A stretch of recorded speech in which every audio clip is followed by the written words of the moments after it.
Good afternoon and welcome to the Bloomington Noon Rotary Club. I would like everyone to rise for the invocation and we can proceed with our lunch.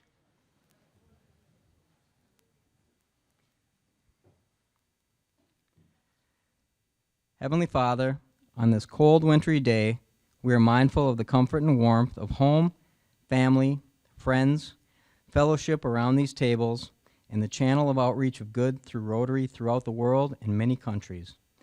In thy bountiful supply of natural resources, grant to us as faithful stewards the wisdom and courage to preserve that which is ours, to manage for the sake of those who will follow after. Now, for thy many blessings and the food prepared for us this day, we are grateful. Amen. If everyone could join in the Pledge of Allegiance. Pledge allegiance to the flag of the United States of America and to the republic for which it stands, one nation, under God, indivisible, with liberty and justice for all. Thank you. And for the Rotarians with us today, we're going to do the four-way test of things Rotarians think, say, and do. Is it the truth? Is it fair to all concerned?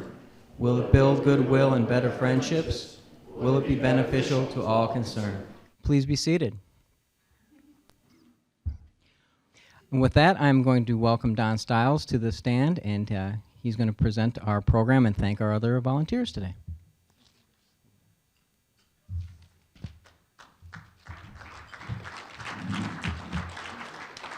Thank you, President Chris, and welcome everyone.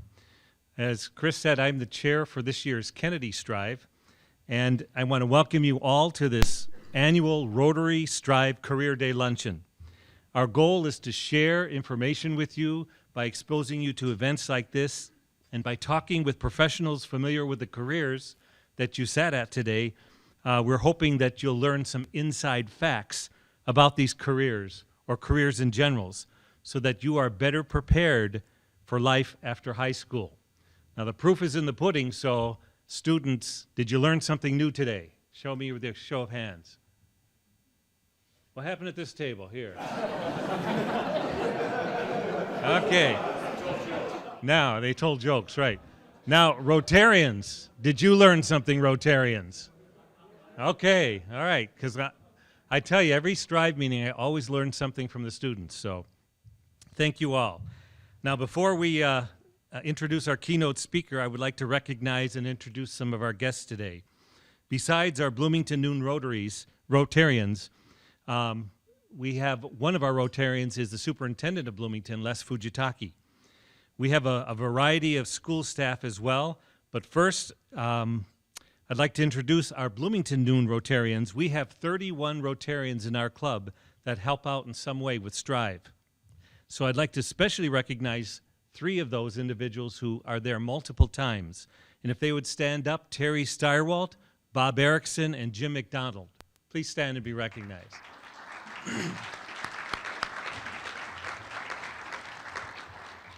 And now if the other Bloomington Rotarians, there's at least 27 of you, please stand and also be recognized.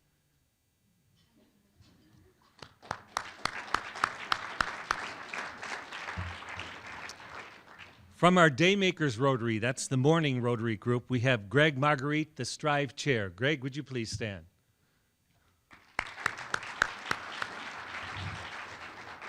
And all of you Jefferson students are familiar with some of the other mentors. We have John Bergstrom, Chris John, and Vicki Stoffel from Pearson. And we have Rob Brandwick, John Peterson, and Beth Riley, who are also mentors. Would you 6 please stand and be recognized?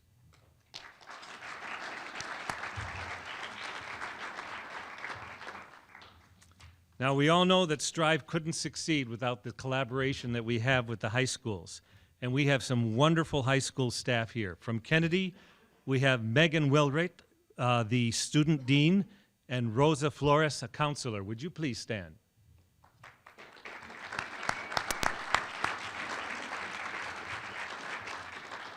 And from Jefferson today, we have Deb Holman, the assistant principal, and Natalie Goldberg, one of the counselors. Please stand.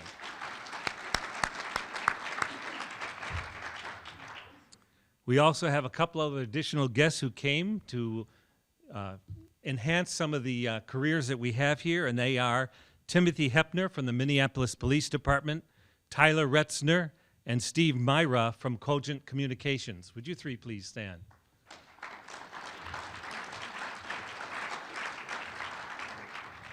I want to thank you all for caring about these Strive students and volunteering your time and expertise to help them succeed. But you know, none of this would be possible, of course, without the students. So let's recognize our students, Rotarians, with a round of applause for their efforts this year.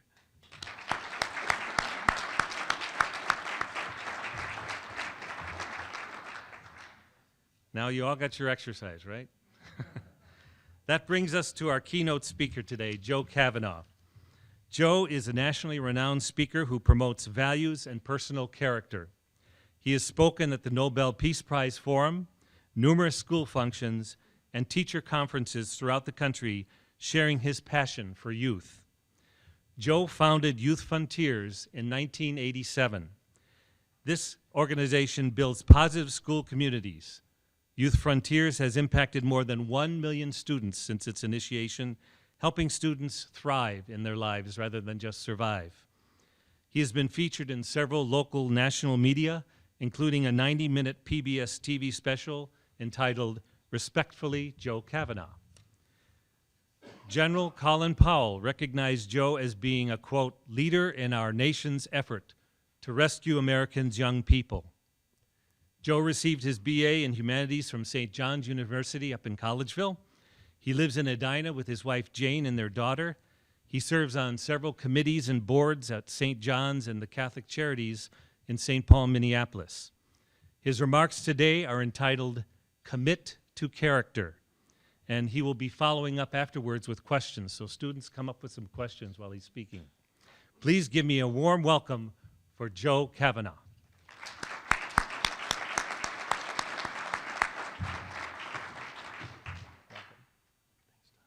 You're probably not going to believe this, but when I was in high school, I used to be short.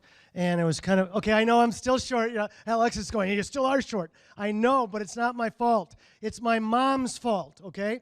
Now, my mom is Italian. So are there any Italians in here? Anyone with any Italian? We are, well, most of us are short people, okay? Most of us are short people. My mom is a little ragu machine of love. If she came in here, she would just hug you. You wouldn't even know her. She would just hug you. And she's 4'11". She's this little lady, okay? Everyone on my mom's side is short. My mom is 4'11". My grandma's 3'11". They're just short people. My great-grandma's 11. She's the shortest. She's the shortest. She has little arms. She runs around our house. She freaks people out. What was I talking about? Oh, yeah, being short. The worst thing for me in high school, being short, was on Thursdays. Because on Thursdays in gym class, we would do those tests of athletic prowess, like, how far can you throw the softball? Ooh, I don't care. But Bruce Irvin was the greatest athlete in the history of our school. You know these type of people. They're the kind of people, the kind of guys that in third grade start shaving. You know, I'm Bruce, I'm shaving, I'm in third grade. He walks up to the ball. The gym teacher says, Bruce, softball throw. Yes, coach. He picks up the ball, and then he throws it. Strike that, reverse it. He launches it. Because this thing is circling the earth 2 or 3 times, weather patterns are shifting, gym teacher's toupee goes flying off, and even then, the ball landed in the neighbor's yard across the street from the school. We're all going, whoa, Bruce is cool. And then it's my turn. Gym teacher says, Joe, softball throw. Okay. Someone help me pick up the ball, please. Ball is heavy. Use the force, Tyler. Size matters not. I take this ball and I throw it.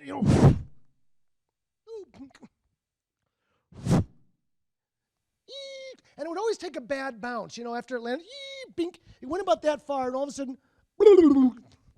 now I am standing there in front of all of my classmates in school, And, most of us would wear those school sweatshirts that said XXL on it, Mine said XXS. It was just short, get it? So I'm standing there, and all of a sudden I start to hear,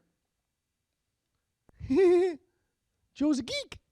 Now, no one said that. No one said that, but I thought they said that. I want you to think about this for a moment. All of a sudden, I start to not feel good about who I am because I can't throw a rubberized ball wrapped in leather very far. I would take things that were so unimportant in life. What kind of sweatshirt was I wearing? How tall was I? How far could I throw a softball? I took things in life that were so unimportant, and I would make them all important. And I would take things in life that were really important. How did I treat people? How did I live out my values? What was my character like? I took really important things and I made them unimportant. I got it mixed up. What I want to talk about a little bit in this time together is what is really important in life. And I know there's a lot of kind of importance and sometimes pressure and sometimes emphasis on getting an A in math. And that's all good. But what I want to talk about is something even more important, and that's getting an A in life. Jim Shaw was one of my heroes in high school. And he would have been sitting at the table like you guys are. He would have been part of the Strive program. He would have been someone that is committing to do things. There was something different about Jim, and I don't know if anyone in this room has the challenge that Jim has. Jim was completely blind and still is. It was from an accident that happened when he was a child. And yet, every day, this unbelievable challenge that he had in life, he would play the piano. He was a really good piano player, a blind piano player. He would go jogging. He somehow knew how to sense if there was an obstacle by the way he would be feeling the sidewalk. He was on the wrestling team with us. He was a pretty good wrestler. The most powerful thing, though, about my friend Jim is if he was sitting with you in the lunchroom, just like you guys are sitting at tables now, he wouldn't be sitting with you because of your skin color, your body shape, what group you were part of in school, because he could care less about that stuff. Jim would sit with you because he wanted to sit with you because of who you were and are, what you are on the inside. That's what mattered to Jim. What mattered to Jim was very different than what matters to most of us. And I want to dedicate this little amount of time in this room that I'm going to share some thoughts with you to my friend Jim, who I actually saw the other day, 35 years after high school, where you guys are at. So here goes. 3 things that to Jim matter. And the first is this: you matter. You matter.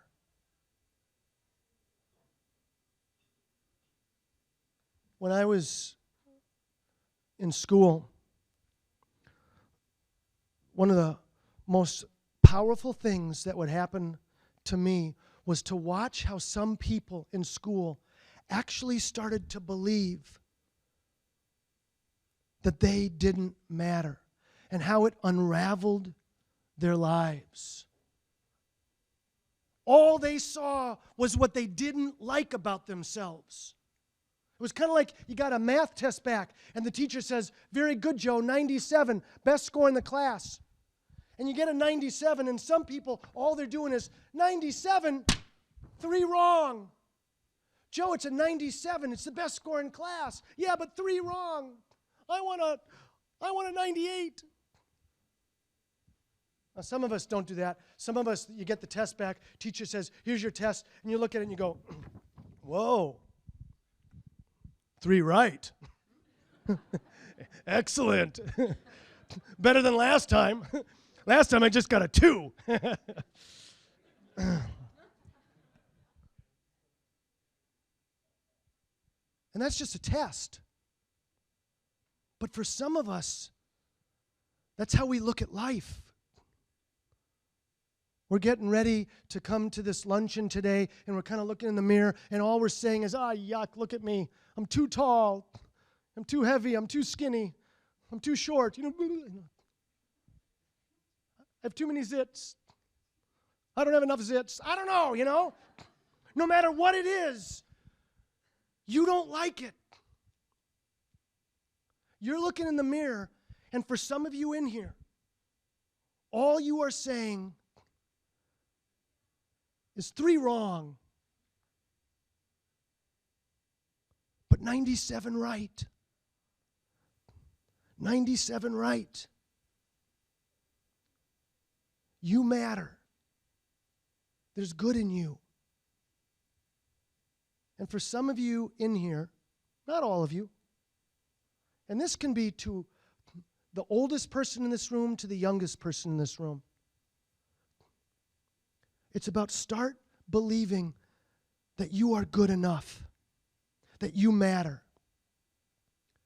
And maybe it's to stop putting yourself down for that one thing that you always put yourself down for.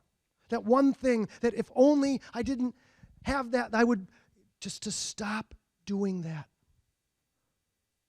Or to stop listening to someone who is constantly telling you that one thing that you are not good enough for, or why, or this or that.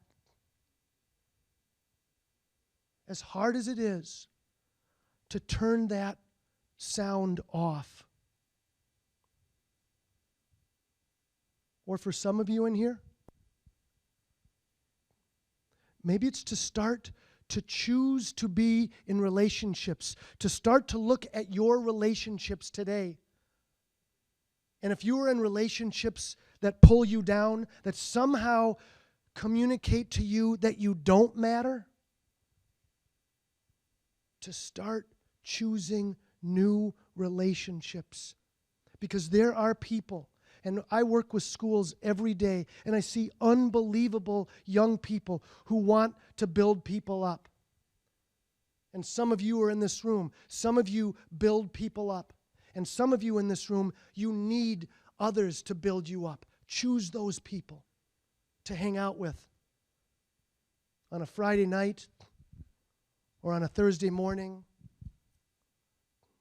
or at a Strive Rotary Luncheon. Because you matter. Trey, you matter. Beth, you matter. Rosa, you matter. David, you matter. And I could name every one of you in this room. You matter. Jim Shaw believed what mattered. You matter. The second thing, others matter. Others matter. If Jim was with you and you were hanging out with him and his cell phone rang, he would let it ring. You know why? Because you were more important than anyone trying to get a hold of him right now. So, Don, you mentioned that I'm married. I got married late in life. I was 42 years old when I got married. Some of you have grandparents that are 42 years old. So I was 42 when I finally got married. And my wife, Jane, and I, a couple years ago, were out to dinner. A couple weeks ago, not a couple years. Seemed like a couple years ago. It was a couple weeks ago we were out to dinner. And we were at this restaurant, and I was watching a teenage couple at the restaurant. And it looked like they were on a date. And I kind of like staring at teenage kids. You know, I kind of always like observing kids. You know, so Ingrid, I'm just kind of like staring at you. I like to observe. I kind of wonder what's going on in kids' lives, and I work with kids, so I want to look at kids and see what's going on. And I'm watching this couple, and my wife is going, Joe, look at me. And I'm going, I can't help it. I work with. She's like, look at me.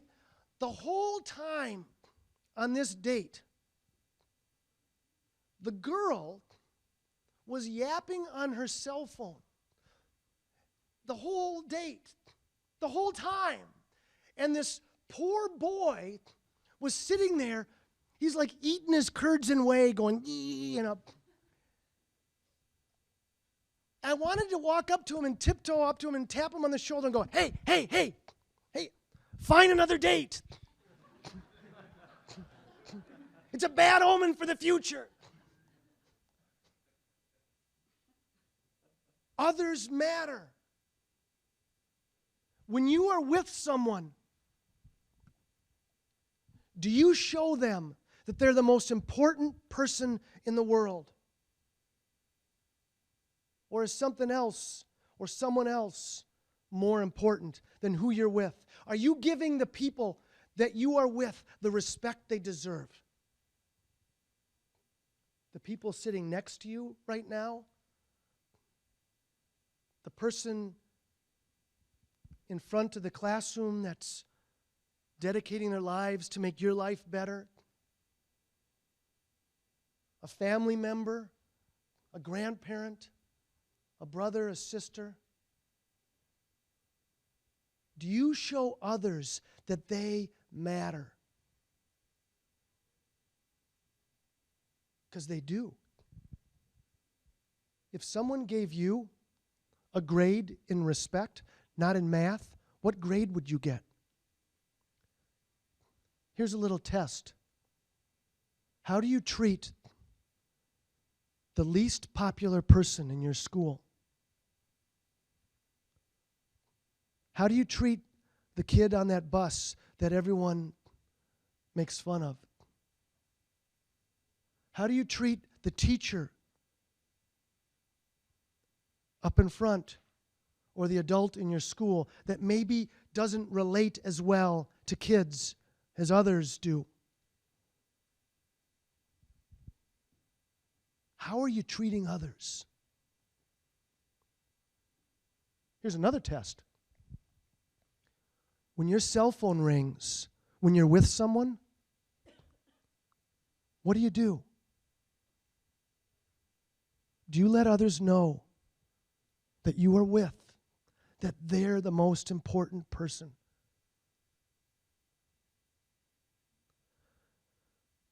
The first is you matter. And if you don't get that, all the rest doesn't work. The second is others matter. And if you don't get that, it's not going to work. The third thing, and the last, what you do matters. You matter, others matter, and what you do matters. So, this company I get to work for, Youth Frontiers, so the Kennedy people, you guys have been on our Respect retreats. Remember in 9th grade doing that? Jefferson, I think we do the senior retreat with you. So when you're seniors, well, you might be on that one this spring. So we work with about half of the school districts in Minnesota. We work with about 100,000 young people every year, going through these day-long retreats. Those of you from Kennedy, you know what those retreats are like. Well, we do a retreat on responsibility too. And what we take on that retreat, it's usually for 11th graders, and we get in a room like this. We get our big sound systems in the room, and we have our musicians there, and our blah, blah, blah, all the stuff that's going on. We take 2 words. It's tikkun olam. It's from my friends in the Jewish community. It means to repair the world. Tikkun olam. And we tell all the 11th graders in the room, if it's 11th graders or 12th graders or whatever, what are you going to do to repair the world, to make the world better? Because what you do matters. And at the end of the retreat, we give each kid a little card, a little paper card, and they write on it a pledge to make the world better. Something that they're going to do. And we actually ask them to focus on their school, not the entire world right now, because they're in school. And then we ask the kids to share what their pledge is. Chad was the first kid to get up. Chad is an 11th grader at a school in Minnesota. And he decided to make his school better by something real practical. He said, you know what? I'm sick and tired of our parking lot always looking like garbage because it's always filled with people's garbage. They toss it out of their cars. The parking lot's a pit. And he goes, I'm going to start coming to school with a big garbage bag Sunday afternoons. And the way I'm going to make my school better is I'm going to pick up the garbage. So Monday, when everyone comes to school, we'll have a clean parking lot. And if it continues to get messy during the week, the next Sunday I'll come back and clean it up again. That's going to be my act. Giving up a Sunday to make a parking lot look better. 2 kids in his school said, I'll help you. I'll help you. Another kid got up, Hannah.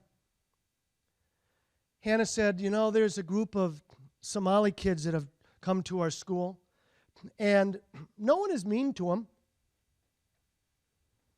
But you know what? No one welcomes them. They just sit in the lunchroom by themselves. No one ever talks to them. I'm going to start inviting them to hang out with me. Good for Hannah. Good for Hannah.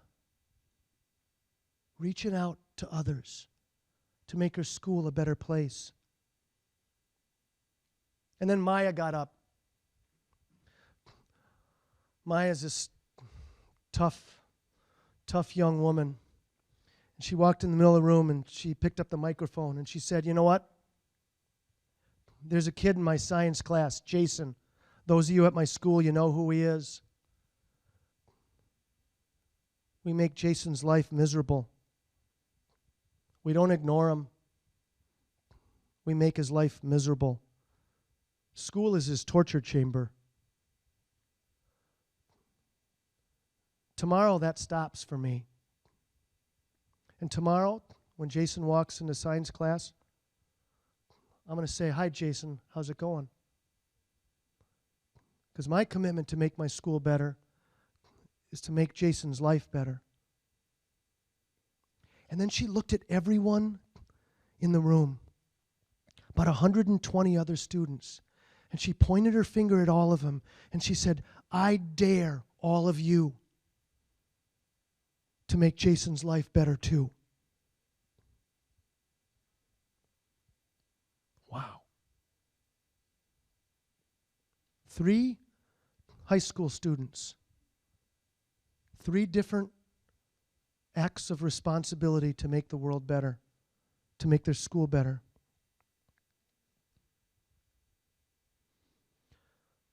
I know that some of you who are older and adults in this room, some of you who are in high school that are in this room,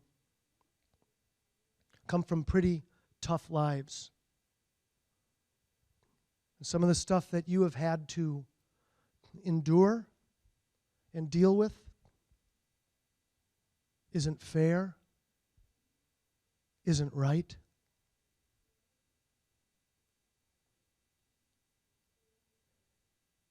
And yet that can't be an excuse for you not to choose to make the world better. Because our world needs you. Because you matter. And others matter. And what you do matters. This last week, we witnessed the passing of truly one of the great human beings in the last century, last 100 years, Nelson Mandela. There is no one in this room, and there's probably no one that you know who has had such a difficult life, who had a tougher life than Nelson Mandela. If you don't know of him, Wikipedia him, read about him, read a biography about him, get to know who this person was. He overcame his odds, and he embraced those two words, tikkun olam, to make the world better. And he made the world better. He made our world better. He knew what mattered. He knew that he mattered. He knew that others mattered. And what he did in his life mattered. The seniors in high school in this room, you have about 6 months left. Finish strong. Don't coast. You've heard of senior slump. For me, when I was a senior slump started about halfway through my sophomore year. Just kidding. And there's some people that might say high school should be the best days of someone's life. Hopefully that's not true. Hopefully life gets better. It can get better. It should get better. But in these next 6 months, as you were preparing, the thing that will make life better is what Jim Shaw taught me. You matter. Others matter. And what you do every day matters. That's what will make life great. And that's what will give you an A in life. Knowing what matters.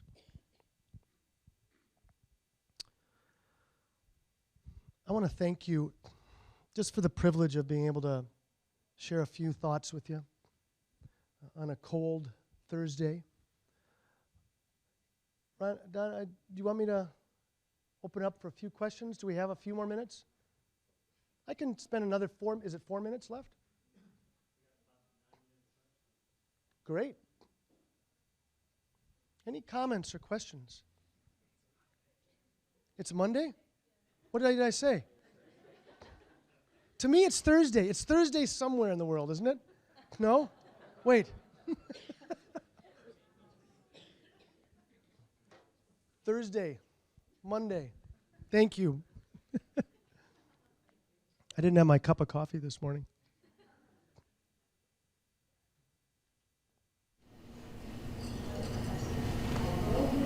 Questions? No questions? Rotarians? Yeah. What led you to do, my name is Lisa, remember? Hi, Lisa. What led you on your path to what you do? Yeah. What led me to do what I do today with Youth Frontiers? You know, I have a lot of people in my life that were mentors to me. One of my great mentors was a guy named John Howard, who was the camp director at Camp Warren, which is a YMCA camp in northern Minnesota. And I went to that camp for a number of summers. I became a counselor at that camp. I learned that one of the things that I loved to do was work with kids, work with younger kids. I also don't take myself too seriously, and so I thought I became pretty good at working with kids because I had fun with kids. And I wanted to do what I loved. Now, not everyone gets to do that in life, but I kind of chose that path. So after college, I was going to go to law school. I ended up being a youth worker at a church for a number of years. And then I wanted to start my own business, but all I knew how to do was work with kids. And so I thought, well, I'll start a business working with kids. And that was how it began. And it was just me for about 7 years, and it was really hard. I kind of scraped and scrapped, and then eventually it started picking up. Hired a couple of people. Then when Columbine happened, most of you probably were in early elementary school when that happened. It kind of changed the way we look at schools, and we started doing more work with teachers and more work with parents and different types of work with students. So it's just kind of evolved. I don't know if that answers that question, but I followed kind of what I loved to do. And I was working with kids. You give and give and give. So what do you do to take care of yourself so that you can keep I give and give and give. What do I do to take care of myself? There's two things. One of the most important things that I do in my life right now is, and I actually started doing it when I had my little daughter Tess, is I get up very early every morning. I never was able to because I was like, oh, I'd hit the snooze. Then I'd rush out of the house and I'd be, drying off my hair as I'm rushing out of the house. And I always started my day crazily, and it exhausted me. And so I get up pretty early in the morning, and I light a candle. I like tea. Sometimes I drink coffee if I need to wake up a little, if I forget what day it is. My little daughter Tess comes downstairs, and when she was 1 year old, she did it. She's 8 years old now. She still sits on my lap, and we just talk, and we're quiet. We have quiet. It's our quiet time. It's our prayer time. It's our meditative time. It's our time of reflection, and it's our time just to be still and quiet. Without noise, without technology, without video games, without headphones in. We just sit there and we talk, or we're just still. And it starts my day off in a way that allows me to enter into all the fray. The other thing it does, it lets me know two things. One is it lets me know that I'm human. In other words, I make mistakes, and I stumble a lot. And if I don't have some quiet time, I think I'm pretty powerful and important, and I never stop long enough to realize that, I've hurt some people. I need to ask for forgiveness. I need to say I'm sorry. Here's what I need to get better at in my life. Here's where I'm slipping up. If I'm moving so fast with headphones in and running all the time, I don't have time for that. And the second thing is it makes me realize it's not about me. My little daughter, Tess, her first name is Tess, so I always build her up. You're Tess, you're the best, you're cool. But your last name is Cavanaugh, and it's not just about you, Tess. You have something that you also have to do that reflects on others, reflects on me, it reflects on your family, your cousins, your grandparents. And don't just think it's all about you. It's the same thing with me. I have to realize that there's other things that I'm responsible for, not just me. So that gets to a different topic, but that's how I do it. I unplug on the weekends, on Sundays. I don't do technology. Some people go, how can you survive? I'm like, I just do. I just don't. And then after 9 o'clock, I shut everything off. So people email me or call me, they can't get through. So I've had people go, I emailed you last night. I go, yeah, I didn't listen to it, didn't watch it, didn't read it. Or they're texting me, I texted you. Yeah, I'll see it in the morning. It allows me to get a good night's sleep, and it allows me to calm down a little bit, because if I'm constantly plugged in, it drains me. It's like a car with no gas in it. Yeah, Ingrid. For your 20 years, what do you like to do? What's the things you love to do? Can you make your career? So what did you say that? If last question? Great. Yeah. Can you say the first part again? About you? What if you have to do something you don't love? So I love Youth Frontiers, and Ingrid said, what if you have to do something you don't love? I love people. That's kind of the number one thing. And I would love my job if I was working at a camp. I would love my job if I was working at Macy's, because I get to connect with people.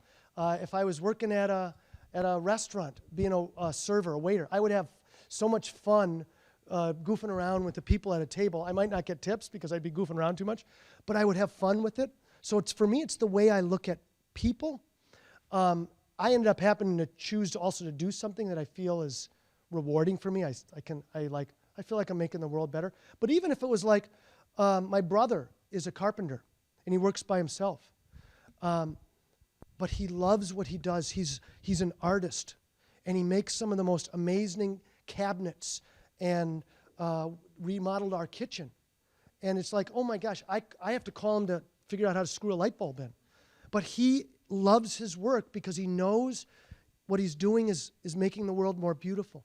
And it's not necessarily, you could be a bus driver. And so my daughter Tess had 2 bus drivers in the last 2 years. I won't mention the 2 bus drivers' names. But one bus driver, Doherty, I mentioned her name, was the nicest person that you will ever meet. And every second grader that would get on the bus, she would say, "How are you, Tess? Oh, it's so good to see you. You look beautiful today." And Tess would get on the bus and smile. And at Halloween, she would pass out candy to the kids. And, I mean, she just loved her job. And she was a school bus driver. And she loved it because she made all these little kids' lives start off the day well. The next year, Tess had a bus driver that might have been the most unfriendly human being I've ever met in my life. And my daughter is maybe the cutest kid in the world. Take all of the cuteness in this room and combine it, and she's cuter than that. And on Valentine's Day, she gave the bus driver a Valentine's that she made. And this is what he did. He took it, didn't look at her, put it on the step, and she got on the bus, and she kind of looked at me and I just went. And I was like, I wanted to jump on the bus and just, the bus driver, because I'm Italian, I get like, but, so a bus driver, 2 different types of people, 2 different types of looking at their job. Doherty makes her job an amazing experience, and she loves going to work every day because she lives into that. And the other bus driver is the most miserable person. And he would probably be that way if he had the greatest job in the entire world. He would still be like that. So it's inside. It's not what you're doing. It's how you're doing it. Does that answer that question? Joe, first, you'll try to be real quick with this. First of all, thank you so much for that awesome presentation that you made. And this is for the educators, the business community leaders, and the students in the room. But what is your thoughts around the critical work that's needed out there in the workplace and in the marketplace as technology evolves and it's rapid and it's getting into life and work everywhere, and we all know that. That the challenge is, there's a lot of challenges in competing forces, and I'm going to talk specifically about the development of soft skills where character and values matter. Where do you see that work, the critical work going down the road for educators, business community leaders to be aware of and what we need to be doing?